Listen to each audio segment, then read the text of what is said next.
1990 காலகட்டத்தில் தமிழ் சினிமாவில் பல நடிகைகள் அறிமுகமானார்கள். குஷ்பு, சுகன்யா, மீனா, ரோஜா, வினிதா, சில்க் சுமிதா என பல நடிகைகள் இருக்கிறார்கள். அப்படி 90s காலகட்டத்தில் அறிமுகமாகி மிக பிரபலமான புகழின் உச்சியில் இருந்தவர் தான் நடிகை வினிதா. 1993 ஆண்டு சின்ன ஜமீன், கட்டபொம்மன் ஆகிய திரைப்படத்தின் மூலம் தமிழ் சினிமாவில் ஹீரோயினாக அறிமுகமானார்.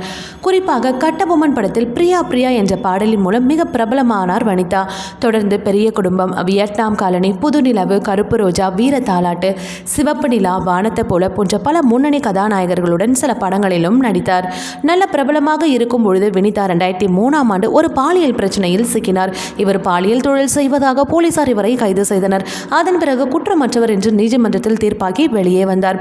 அதன் பிறகு தற்பொழுது அவர் எங்கு இருக்கிறார், என்ன செய்கிறார் என்ற தகவலும் தெரியவில்லை.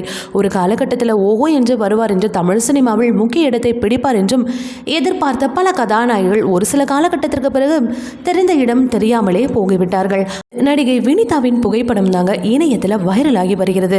அந்த புகைப்படத்தை பார்த்த ரசிகர்கள், அட நடிகை வினிதாவை இது ஆளே அடையாளம் தெரியாம மாறிட்டாங்களே என்று கேள்வி எழுப்பி வருகின்றனர். ஓகே வியூவர்ஸ், இது போல சினிமா செய்திகளை நீங்கள் பார்க்க மறக்காம சனி டைம்ஸ் சேனலை சப்ஸ்கிரைப் பண்ணுங்க.